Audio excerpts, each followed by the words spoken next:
Okay,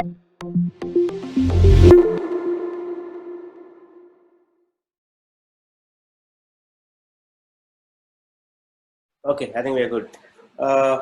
Yep. Hello, everyone. Thanks for joining Friday Funda. Your host Dayan here, hosted by FL Studios, and we again have another interesting speaker and a very interesting topic as well.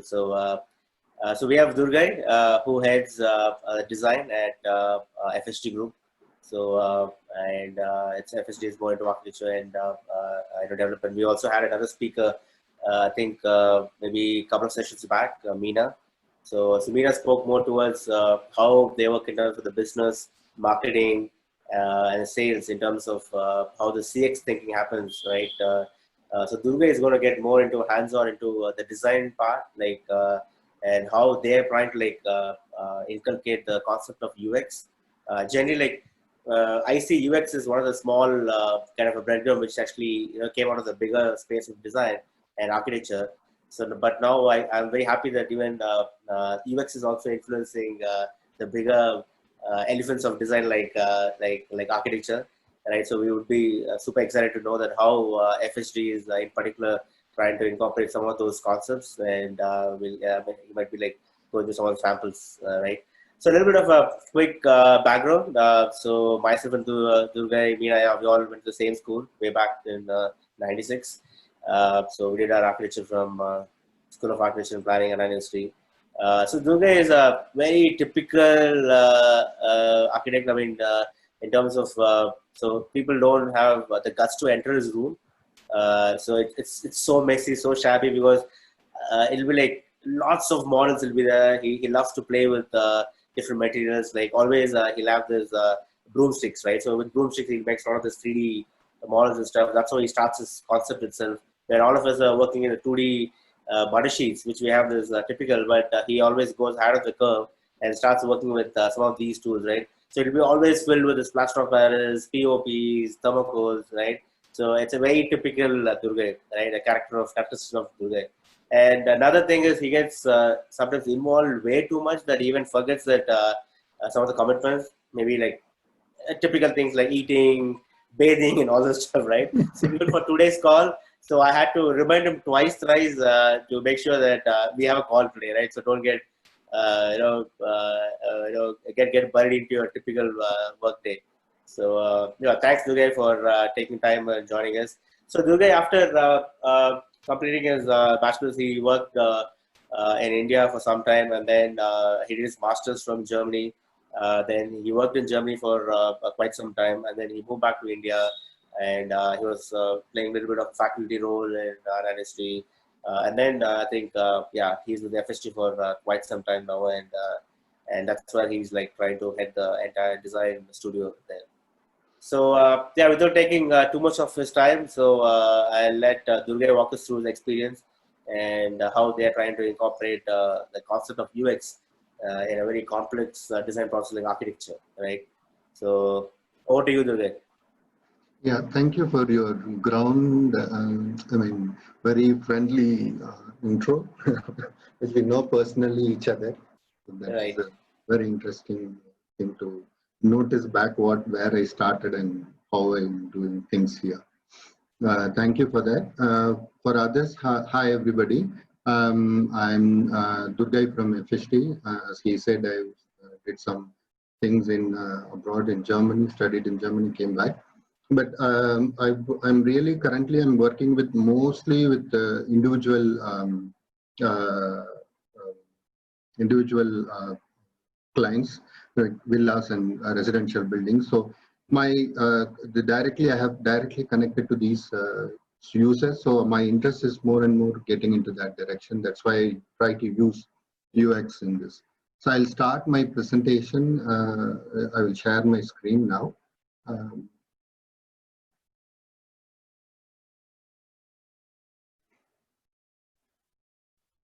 I can see the screen there. Yes, all good. I can stop the video, or we can continue. No, I think people would love to see you and your presentation than me. Yeah. Okay. Uh, so I would like to explore this idea of how the user is really making a difference in architecture, because most of the time in a generic architectural world, it is more about how you create your own environment, in the sense, here I use this context in the sense that it's a built environment as a building, not the outside context where the site and surroundings, things like that, but I'm talking about the context as a building, as a user and his context. So we go in from left to right, because we want to give a new experience to the user and try to create that kind of ask the user to work with that and find out, explore the new type of relation. So what you can see in this example, you see this is a project done by UN Studio in New York.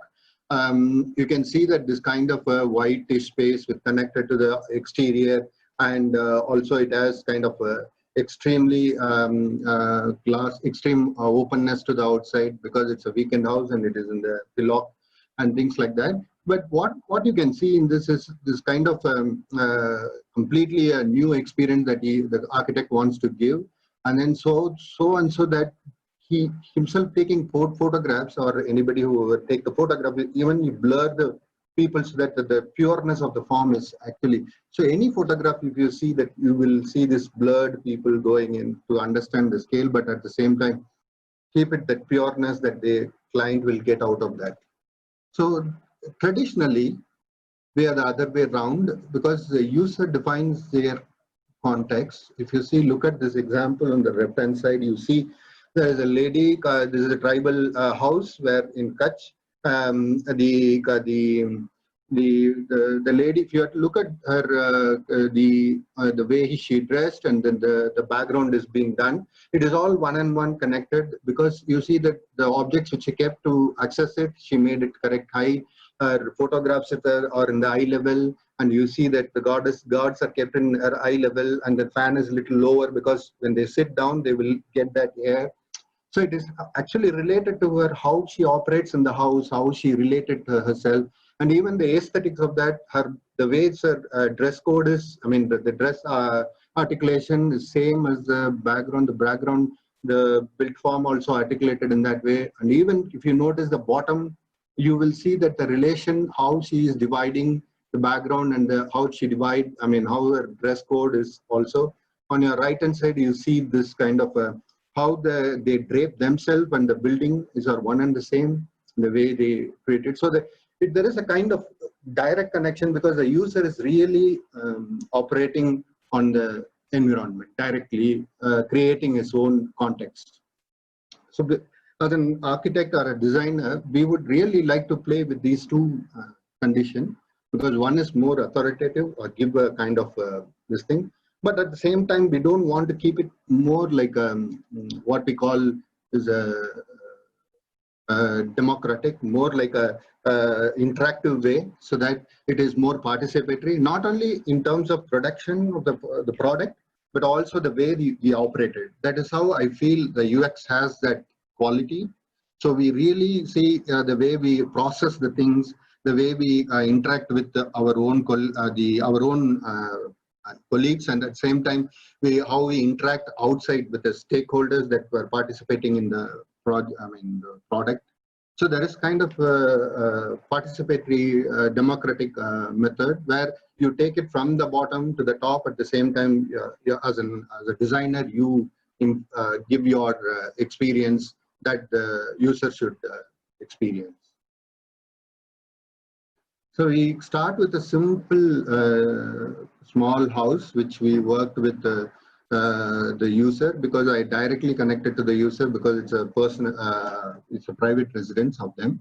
So it is not like a persona as such, but it is more of a very specific personalities. So we identify, we studied them through how their family structure, how the sporting habits, and then you have what is their personalities, routines. Then you say their social traits, behavior, socializing traits, dining behaviors, fashion, travel, things like that. And we identify how her mother is more socialized person and daughter with their kids. So this creates their own socializing network with the outsiders, and mother is completely open type of person.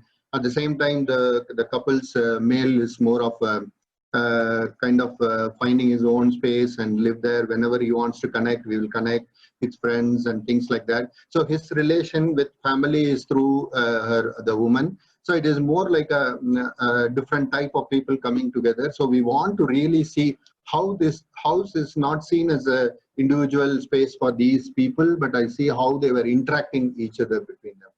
So we start to do how the visitors will come into that to meet that person, and then how the kids will interact with their family during work, I mean, in learning, workshops, things like that, fusions, things like that. And then how the woman's space, where this her mother-in-law is more of an interactive person. So she meet them, talk to them, those kind of spaces were created. And then we see how the relatives comes inside and how where they meet, what kind of space they required. And then we see how the kids were interacting with their parents, and then how they were individually as a person, because they have their own habits of movie buffy. So he wants to send that she is more of a meditation, and then meditation on thought process. She is more into ideas, meditation on ideas, things like that. And she's a very good reader. So that she needs this kind of spaces for herself. So then we transferred that into a three-dimensional, these layers of interactions into, this is not a representation model of the building, but it is more of a kind of how this interactions happens, how the kids will look down from their levels, and then how they were interacting with their mother-in-law, how the personal space of their family, of the couples, and then connected to the below level. So these kind of open spaces where outsiders will be reacting, and then this where you interact with the others who's getting inside, and then this is where the VIP and any special people that they were getting inside the house, they will doing it. And then this will be, the kitchen is more of a woman's space, so the more they are very socializing mother-in-law and then the daughter, so they were getting their own thing. So this kitchen is acting like a hub for the people who are meeting. So this is, I will stop at this point to that, because I want to, because this is a simple exercise, because and also it shows how architecture is already connecting to the user very specifically, that we would like to explore. So if it comes to a multi-user, we need to identify that personalities, because typically an apartment or a multi-story, residential buildings usually do a typical floor planning, cookie cutter, run on the mill, that will go for everybody. Same, it never goes with any specificity of that particular personalities, things like that. So we try to identify certain personalities. The brief came with idea for us with that it has to cater to the CXOs of the company. So they are already arrived and they have in their life, so both economically and socially, so that they will contribute things, they will go beyond that what is normally we do. So that kind of personality that we have to address. So we were thinking how we go beyond this kind of limiting limit. So we defined certain process. I mean, this is the process we followed. Of course, it is not I defined it and then went back. So we said, okay, we definitely need to go somewhere to research, not in the regular market. At the same time, we look at the regular market, what has been available, what is not given, what is less, things like that. So we started what kind of a strategy itself we need to change, and we define that strategies, and then get into the user, and then go into the design and prototyping, and then evaluating. So we start with the strategy. So we want to really go out of the context. So we want to really break that rule. So we sprinted in out of context place, because we meet all in the restaurants, bakery shops, and then of course Mina's farmhouse and Mina Madan's farmhouse. So it's like we really get out of the place and do this kind of understanding, so that our mind is really break through this kind of monotonous the design developments of the residential buildings. So then we present in the office. That is where we really get into work. So we started with a very crude card sorting ideas, where what are the goals we need to make, who are the person to address, and then what are the ways to address this. And then we created certain, we really see that these three things that we really address in terms of vision, that the brief has come from already, and then we have to rebrief it in terms of the existing, we have to study the person user groups, and the existing scenarios at the same time, what has been happening as a product, and then see how we can negotiate the whole thing and create. So we also defined what kind of we created certain mind maps from the study, from this crude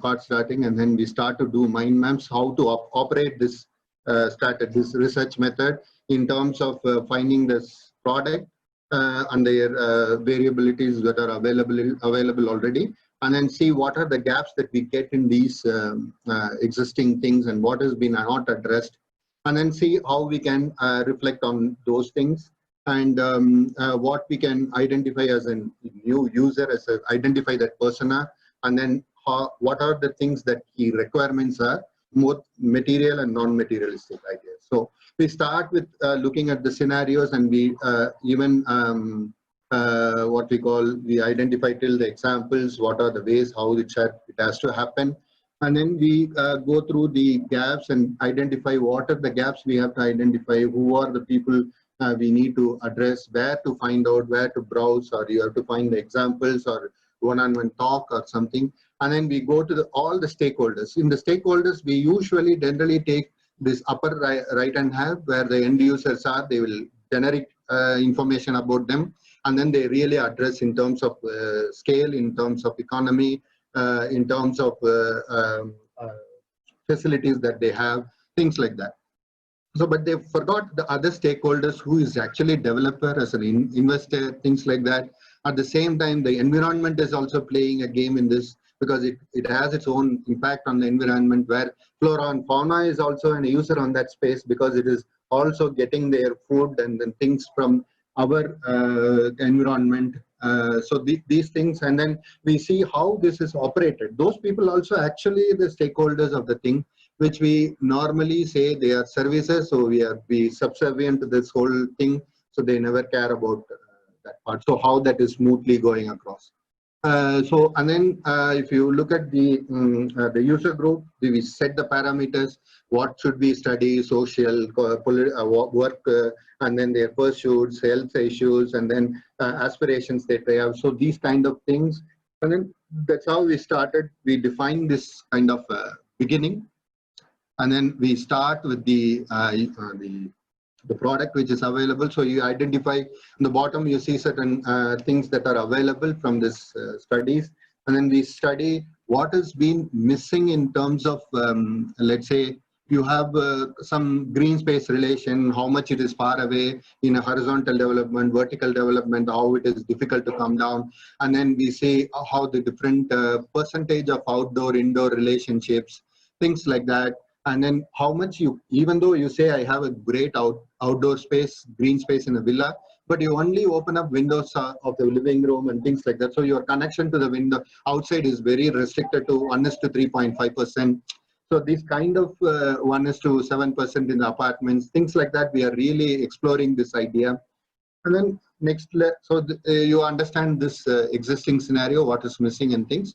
So we come to the user, we start to really find out what kind of questions that will get that intangible stuffs that driven their lifestyle, their aspirations and things like that, world views and culture. And then the tangible stuffs that they were really doing, their routines and their regular stuff, and then their socializing behaviors and their lifestyle of living. And then these kind of core cultural core values that they have, cultural values they do, things like that. So we define these kind of personas at the end, that one family which has this two couples with two kids having their teenagers, because this guy is a CXO, so he is already arrived and he has his own almost started living in 40s. And their parents were living with them. They are also very well rooted, and then they might have feel like they wanted to have their own space, but at the same time be with their family. So we try to negotiate all these things, identify those, what their problems, and then we created this personas where what they really wanted in their life, what they want to contribute to the environment, how their let's say how their daily life routines are defined, what is their profile, family, work, and things like that. And then see their goals and pain points, because he is a CXO, he wants to do his life very smooth, he wants to do that aspiration to be achieved in his life. So he really wants a smooth service related stuff that is coming to his house. So that kind of pain points that he never get it actually. So sometimes this kind of addressing that issue will actually address his intangible steps. So this kind of what is his goals, and then what is the challenges that towards that goal. And the same thing we define for her wife. She has its own high profile person, and then she might have a NGO or something which is more contributing to the society or the environment that she will. And her regular daily life routines, and see how her family profile, what kind of educational things that she has. And then we try to create these scenarios for all the users, her mother, and then his father, and then their kids, and how she wants to do some higher studies, what's her play, what is her relation between their parents and their grandparents, and things like that, and their pain points, how they were not able to, or they able to really contribute to, connected to the family, or isolated from the family because of their individual rooms, and then how we can really bring back their aspirations as an individual development, and also to the connected to the family and their core values. So, and then we define him, the kid also, the same way.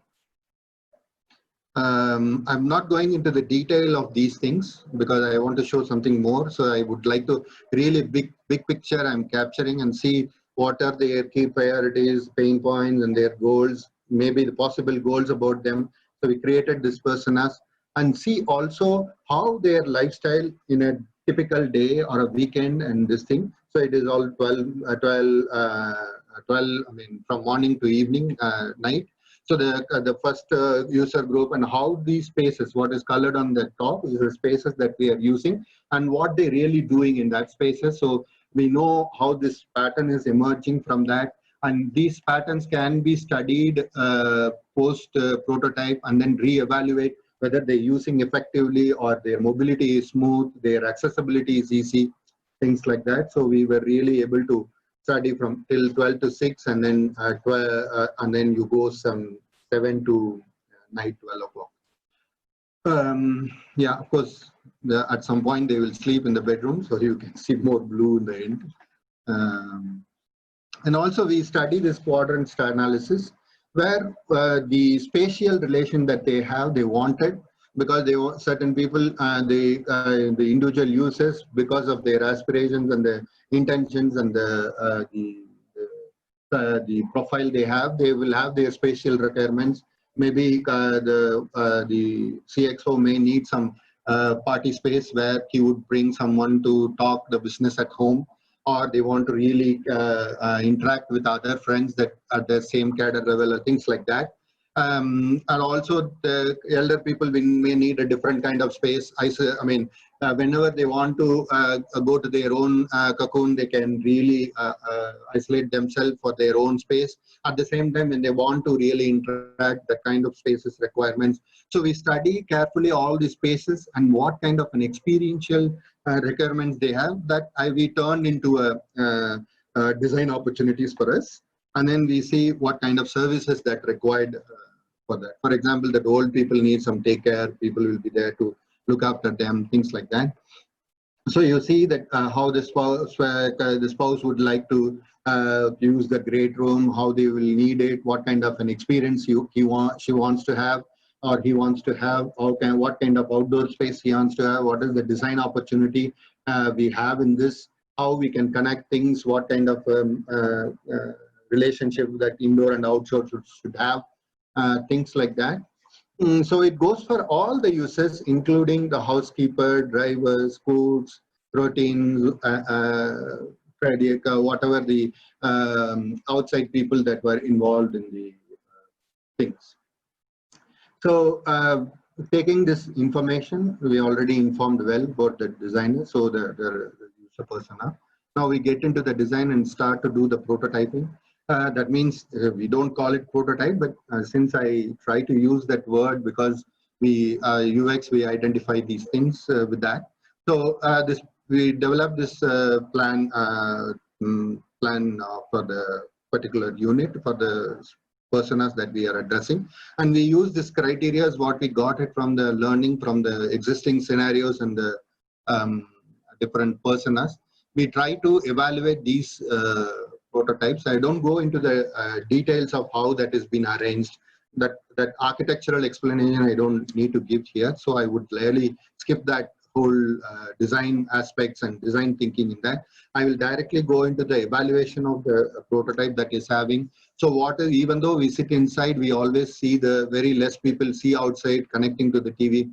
This kind of relationship, and then where they are making the errors, and I mean what kind of mistakes that we do in these not issues that arise in this modeling. I mean as a plan design.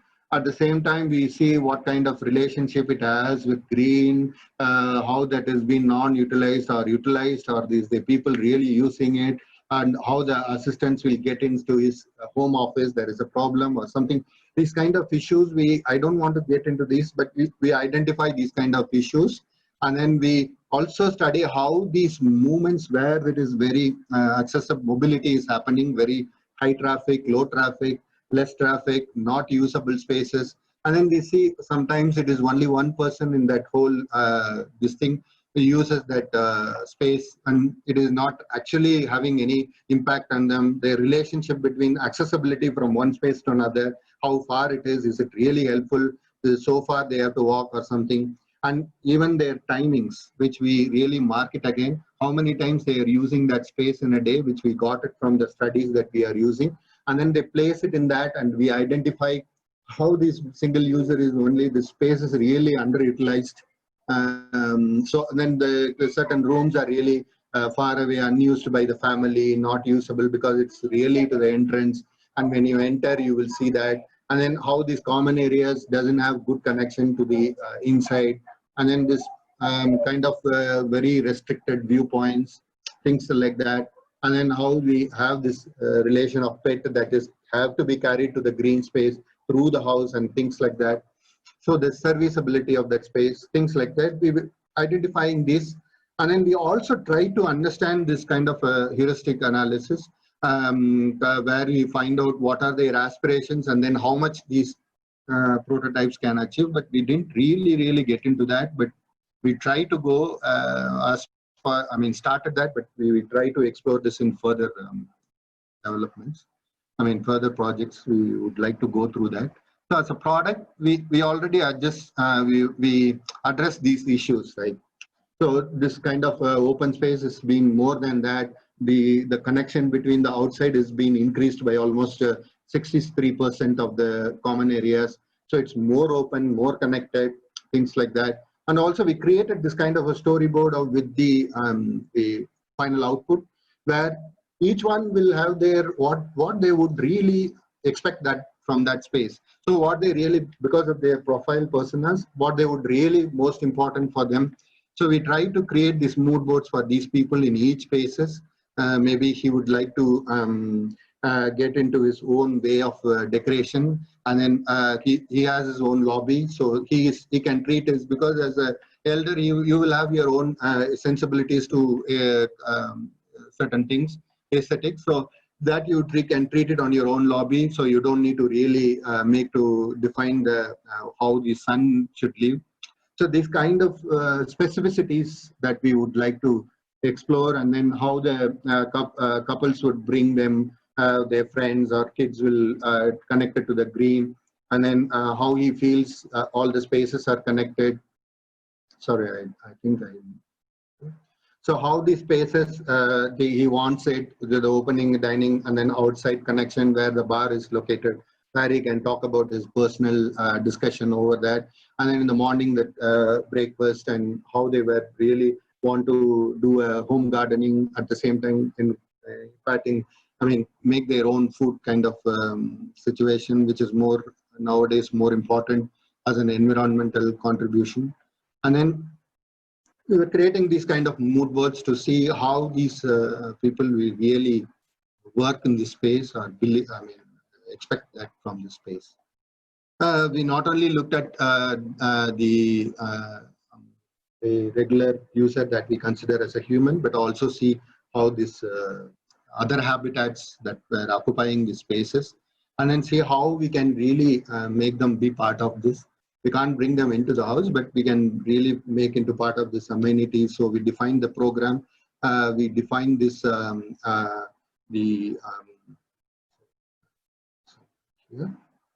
we define this the user, and then what kind of these 4 categories that could really they would require.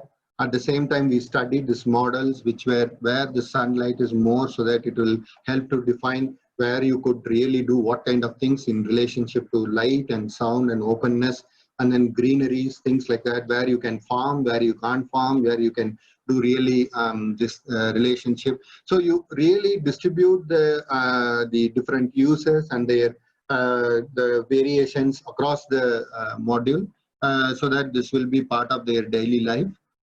They will go across, see different levels, different kind of fauna, different kind of floras, from farming, bush to trees, and then you see from public meetings, gatherings, to a very private aspirational meeting that you would like to spend on top.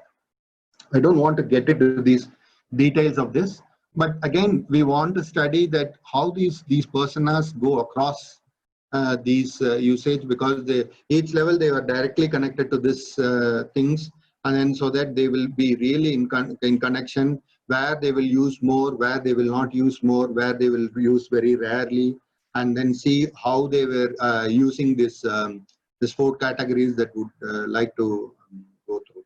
So I will stop at this point, and then I will go to the next project, where we really see how this could affect, or the user could really take a real charge of this, defining the spaces in another project, where we see how multi-age groups were interacting and see this user experience in that space. So the background for this is a project we need to develop is we want to bring that Indian sensibilities of rural communities into the city, because city lost its in time and it has been developed very high. So we lost the ground relation and things. So the rural condition of this horizontality to the verticality, and how the sensibilities of that horizontality, the connectivity that they have to with people, ground and things, that how we can bring it vertically. So that is the background for this whole exercise, but I'm not going to explain the whole project, but how we approach this particular area with the point of view of user group, and how this has been. Generally, we will really see this interstitial spaces which we connecting between the homes. We have friends, we do interact with people in the apartments, but we do restricted to our own house, go to the other house, any function, we go to the common spaces, which is actually separated from that. So you feel like these interstitial spaces are really redundant and no use, and it's actually supposed to connect all the people, which is not actually connecting, but it in a physical manner.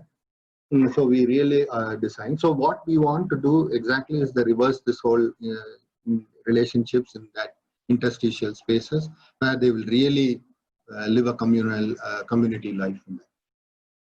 So that we identify how this community create this community bond in these interstitial level with their different age groups, so that they are always been engaged in multi-use spaces, and then they will have interact with each other across the age groups. So we define certain codes for these programs. With the code, we try to not do a discrete method, very fuzzy method we call, because it's a color, so the color can really merge with the other colors, so that there is some kind of a what we call it as fuzziness that you can create in between. So corresponding open spaces. So some spaces need a completely closed, like a home theater, which can't open. Some spaces completely open where you can play play outdoor areas, or semi-open spaces where yoga, workshops, and community meetings, communal congregations can happen. So this kind of variation in terms of physical, and then we see how this color distribution or the program distribution happens in a very interactive, interrelated way, so that the transition is not just discrete rooms, but a very transition from a space to space with a very smooth transitions. And then we see how their interactions are happen in terms of volume, in terms of the usage. So we coded that areas, these areas, those 4 parts which we are discussing before, the 4 category types. And then we try to convert them into a volumetric spaces, and then this outcome of that. And then we again see how these users using this in terms of their requirements and things, and then see how this distribution is happening in the different user groups. So we study how these spaces are. It is more of a efficiency, and then the achieve the correct number that every user group is being supposed to receive. So you generally the NBC code, the national code is giving that 50 square meter per person. So we try to see how that has been achieved across programs, and then these programs in the levels at the same time towards each age group, how they were really interacting with that. And then we create this kind of a storyboard where how these people really expect, what these people really expect from this space, what they want to really do there in terms of their interrelationship in the each categories. So it goes like how these people in this category, what this kind of things will happen. And in the sports explore category, what are the things that could go into that, what youngsters would do like that, what kids will do there. And then we go for the next level of how we play, the elders and the youngsters, how they will play on indoor space, outdoor space, and then the interaction happening between the community spaces. And then in the play, how they will really play, connect to sports and things like that. And then the more you go upper and upper, it will become a calmer, quieter programs where more old age people can interact and then go top to the top. And also we see these categories we studied in terms of as against this age versus time, and that level versus time. Each level, how many people are using, and how that in time how they were using. Is it fully occupied or less occupied? Across the day, how it has been occupied by different user groups. So with this kind of master time graph we created, and then see how densely people use in the mornings and the evenings, how this little bit low level of usage in the mid of the day, and what kind of programs we can introduce in these each categories, and then see how we can activate these kind of spaces, and then by introducing certain games and play games and things like that at each level to balance the user group, also not only the old people, but bring down this elders also into this level. So you have this hodgepodge and play areas where the garden's happening, so that old people come and read the newspapers and things like that. And then we go to the explore level, and then you have this kind of effect. And then we keep on going like this for each and every individual, studying these users across the levels at the same time, across the time, and then against the user groups. So these are the outcomes of this space where they will interact, community and things, what kind of activity that could happen in these spaces. And even from there, you can look into these private areas where the kids were really doing their daily tuitions and things like that. It's completely, they have to acoustically treated, and so that the sound won't come out from outside inside. So those things are taken care. And then you see the next level, how the interaction between multiple sports, what are the possibilities, and then how the quiet programs that are done by old people will have the connection to the youngsters, and then whoever wants to contribute more environmental thinking, I mean, contributing thinking, if they have, then they can go there and do their own farming.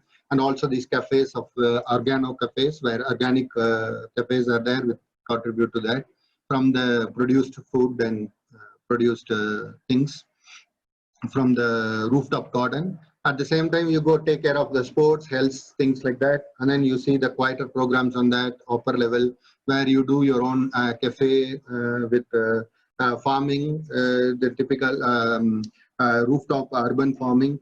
Yeah. Sorry. Okay, sorry, my daughter has interrupted me. Can you hear Diane? Hello? Yes, Dhurgai. Yeah, we are good. We are good. Sorry. Yep. Sorry to interrupt in the middle. So it's more of a finding the interactions in this space. I mean, how they were interacting in these spaces, how they were activated at the upper level, and how they supposed to all user groups, they can really interact at these levels, in each level that we were proposing. And beyond this, we are also doing this kind of, as an architect, we tested out these things, not in the same scale as a prototype, but we try to see different scale operations. So it's not just a representation of what we are going to build, but at the same time, as really a working model, so that we see in this, we can see how it is really behaving. In this case, the straight elements that would arranged in such a way that so they can create a kind of a three-dimensional surface flow. So we both physically tested and digitally also transferred that information, how we do that, and also the kind of study this, how these forces are resolved in forms, and so that we don't need really worry about extra additional supports for these column structure. The structure itself, the form itself is resolving because it's worked with the gravity reversed method, and then we transform that into a form, both physically and digitally. And then we see how that transformation happens in this thing. And then, so we can build this very without any internal things, because it's resolved its own by brick or individual, what we call it as typical small elements, like a brick, and then you keep on arranging in such a way that it resolves its own load down, so that there is no need of actually a bonding, but for a long time it has to stand, so that's why we use mortar and things like that to bond them. So this is where I stopped this whole discussion. I will open to the questions. So I see, before that, I would like to say, so I see that in a future, we would really see how we can bring this user group, and the working method is more in a very democratic, I would say that participatory way, as in the UX. So that is our goal to achieve. Thank you for your watching me. Oh, thanks, Dhurgai. That was like a wonderful, fabulous. It's kind of a maybe a half-day workshop that you try to compress everything in a 1 hour. I think kind of 45 minutes. And I think I just love the way how your presentation was also talking parallelly, and it was matching the speed of what you are trying to talk, right? So I think this gives a very good perspective of the science that actually goes behind whatever people see and experience. Right? People think that it's just what they see is just the iceberg part, right? But then you actually showed the 90% of the part, which actually is the below part. That's what we keep trying hard to sell our Yes. clients and so on. So my first question is, how do you explain this, that so much is needed for something to even like even to build a small house, right? So I mean, the clients, are they open to this kind of a process? Do they even understand it? So how do you guys try to convince? When we talk about their personalities, they're really interested in that. Because they were really talking about themselves, right? They are not talking about somebody else. So they really get into that, getting the real core to themselves, find out what they really, while talking also they will also say that, yeah, I identify myself more by talking these things with you, and so that we know what actually I'm looking for. Yeah, it is not only this one way. That's what I'm saying. That participatory idea is more and more important in a design field, rather than coming as a monologue to the people. Got it. Yeah, So it's they really basically what you're catch it. trying to. Right. Yeah. So basically, try to involve the clients from day one, so that even they're part of the entire process. Makes them feel that even they, all their points also been incorporated. So that actually kind of leads me to another question, right? So typically, I'm just trying to compare, right? So like what we do in the IT space and digital space.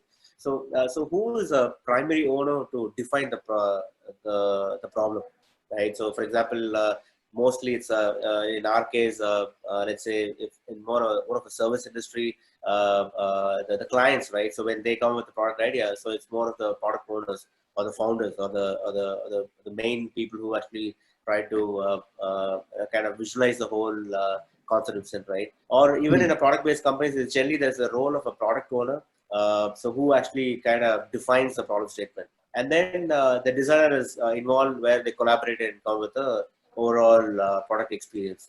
So how does it happen in architecture? No, basically, brief is given to us from the client, for sure. Whoever it is, in different scales. It can be a singular user, or to a multiple. I mean, whoever is the landowner or the client. I mean, the builder or developer. But what they give as a brief is a reflection of what has been already there as a market. So that limitation they would have.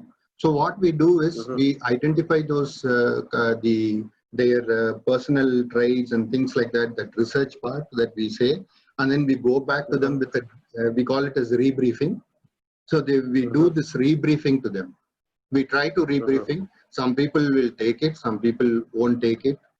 That kind of the play that we need. I mean, that we have to play with that and then find out what is possible with them and things. Is that what you're asking for? Or? Right. Yep. Okay. So can you a little bit explain on the evaluation process? So you said, I mean, once you get into the design, where you start prototyping, right? So Yes. so what are the different techniques that you guys use in terms of trying to evaluate the designs? So do you still bring the actual end users, what you have tried to define in the persona, or do you bring the clients? So yeah, so a little bit of We do. some. We of course we always interact with the individual client. Means we will have intermittent meetings with clients, so that they will keep on responding to our proposals. So they also really shape up this whole thing, either in a good way or down way or up way. We don't know. That we are completely out of control. But what we can really control is within our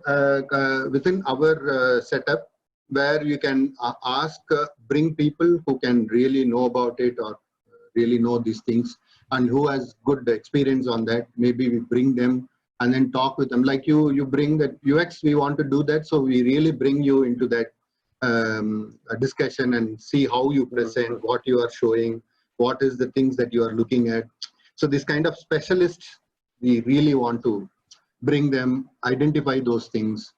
And then also in the team also, it is not just we work with the regular teams that do regular drawings and things. So another person who is really interested in the UX design, she was involved in that. So we were really bringing her things.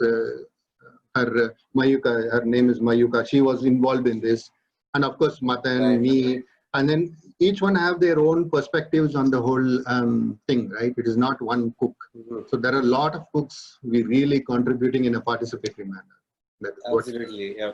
Trying so in a typical like an exercise like this, let's say maybe a individual kind of a houses. What use the project? What's a kind I of a think you- team like based on like what are the different roles? Oh, sorry. Am I audible? Yes, yes. Go ahead again. Yeah, sorry. I was just asking that. Yeah, so I was just asking that. What is a typical kind of a team mix that you try to assemble for a one user based project versus a multiple user based project? One user-based project is more of a one-on-one relation. Mostly two people were involved in the higher level who can really reciprocate between the two of us within the group, and then the others were really supporting that. But in a multiple projects, we involve service designers. We have that wing and that thing, so they give their own experiential maps and things like that. That we would take it into ours. And at the same time, Meena or something who will facilitate in terms of business and things. So there is different level of people will be involved in high level projects. I mean, large scale projects, of course, which will have own things to follow, right? And after that, it will definitely have their regular supporting people that will do their job. I mean, to run the things that they will be supporting that. Yep, great. So I think we have some couple of questions from the audience as well. I think so how do you what kind of interactions do you guys have with your users, right? So when you say your persona, so what's the typical kind of interactions you have? What kind of a research or interviews you I follow? go with the research papers. What we define our what you say is what we want to ask from them. So we have certain traits that we want to identify with them, and then the family structure, things like that. So we have a document. With us. We don't give it to them because we try to do that, but they will be confused by reading that whole thing, right? They really panic. Right. Oh, so many things that I have to think about. You will ask a simple question: what do you do in the morning first thing when you get up, and what makes you happy?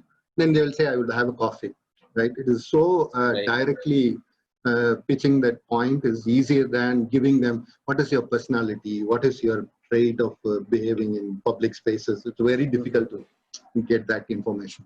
So we will approach them direct interviews, one-on-one interviews, and also see how other people did that kind of research. Of course, we do an internet research, see how others find out this kind of user personalities before, how they were created this, what are the parameters they were looking at and responded. So that also we do. I mean, both sides we do.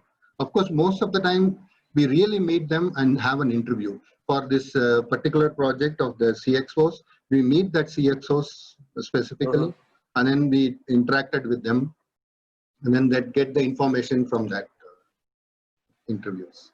Got it. Yep. So yeah, so I think maybe we just have time for another couple of questions, then I think we can wrap it up. So other question which I always had was maybe. Oh, I'm sorry. Maybe It's my very low. internet is really low. Can you? One second, I'll connect to the headphones so that I can hear it better. Yes. Go ahead. Hello. Yeah, Dhurgai, you able to hear me? Yes, of course. Okay. So I was just saying that I think we just have 3 minutes, so we'll just take last two questions. The first one which I heard was so in this software product, so we have this luxury of fail fast, right? It's okay. You fail, we have 1.2, we have 2.2, right? We have time to always rebuild, right? But in architecture, you guys don't have that luxury. So what's your take on that? Yeah, but point is, you look at the words from Bjarke Ingels, the very famous architect in this Norway. These people, his office name is Big, B-I-G. So what he says is, we waste a lot of things in the office so that we don't waste it at the site. So he tries to do that in a way. We do that prototyping, but that prototyping is made in a scale which is more materials are changed. but we see how that scaled down material behaves, right? Okay. So we don't really, we waste a lot of papers, we waste a lot of printing, discussions, drawings, sketches. All those goes into back dustbin, right? So we really the what you see is the final one. It's not like we also so Yep. much go back and forth. Even we make mistakes Absolutely. sometimes in the site, we correct it. Uh-huh. Sometimes we do that also. Right. Very true. Very true. Yep. Cool. So I think the last one which I had was today world is moving towards data, right? So it's all data driven. Yes. So and I'm like fascinated with the way you have used some of the very strong visualizations, like a lot of different graphs were there, and I see that you trying to understand the patterns from there. So how important is that? Yeah, in your practice. The very important of the graphs, of course, the diagrammatics is started very early in the architecture. When we were studying architecture, at that time it started. The graphics was very, very important for them. Rather than looking at the number, they will look at how the numbers behave together.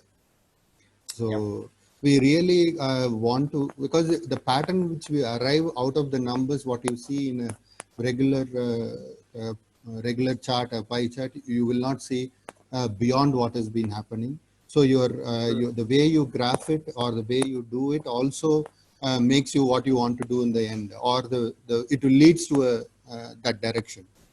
So it will, if you do a pie chart, it will stop your go through. I mean, the next step will stop at that direction, and then you'll go into a different pathway, right?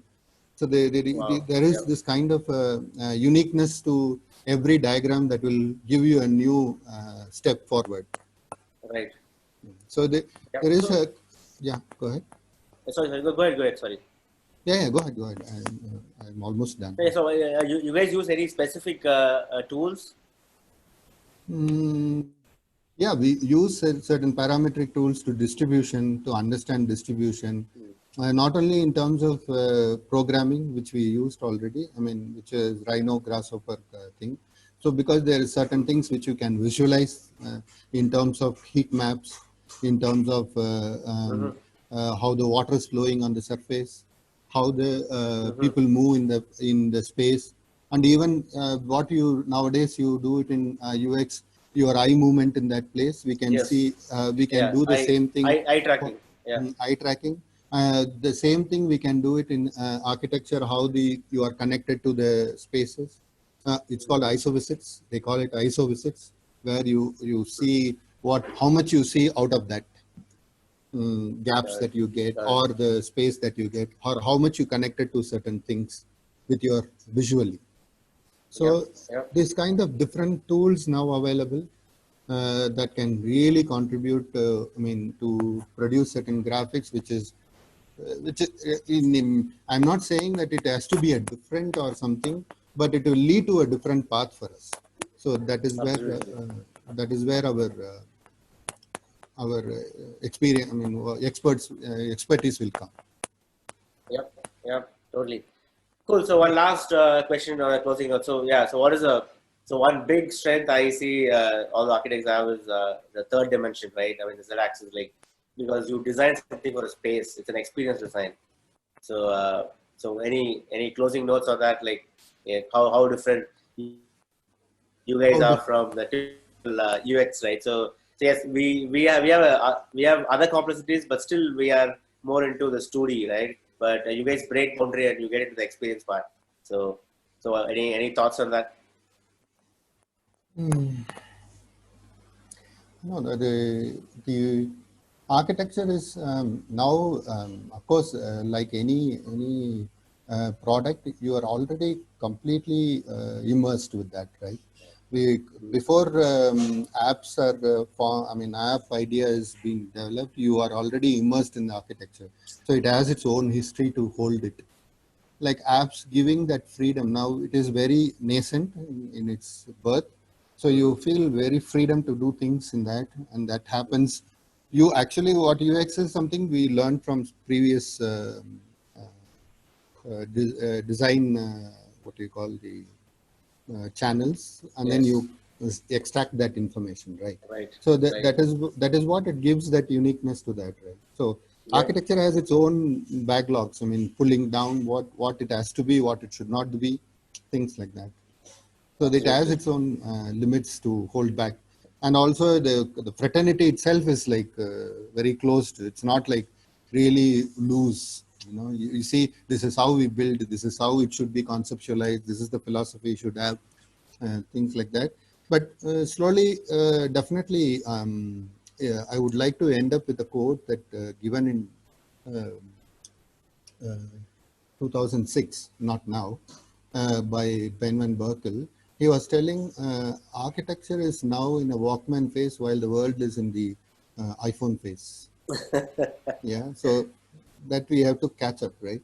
I mean, we are already. It is. He told no, in I think you guys 2006. are you guys are already doing it. I mean, I feel little yeah. You're actually getting you're beyond iPhone now. I think. No, Very not good. yet, not yet actually, because the specificities that it has, it's not Right. yet come to the level of architecture because its spending is more. You can't go that kind of specificities in looking at the Absolutely. user or anything Yeah. about it. Yeah. Awesome. Yeah, I think I still remember you had shared that one of the slide, right, where you were trying to map the elements of design of Jesse James Garrett, and with your model. So yeah, that shows the level of depth you guys are actually gone actually. So Okay. thanks, Dhurgai. It was a fabulous Thank you. talking to you. Thanks a Yeah. lot for your time, Yeah. and I Thank think you. this was a Thank you. pretty useful session for most of us. Who think that anything is just what we see, right? But people forget about the other part of it, like the science behind the structure, what has been like over there. So thanks a lot for your time, and thanks a lot all the audience, and Yeah. we'll catch up again next week. Yeah. Thank you. Thanks. Thank you for patiently listening to me, and thank you for the opportunity you have given. I'm really, it is like a relooking back myself and retrospective for me to what I'm doing, why you have to do this again, things like Absolutely. that. Yep. Thank you. Bye. Thanks, Dhurgai. Yeah. Thank you. Take Bye. care. Bye. Bye. See you.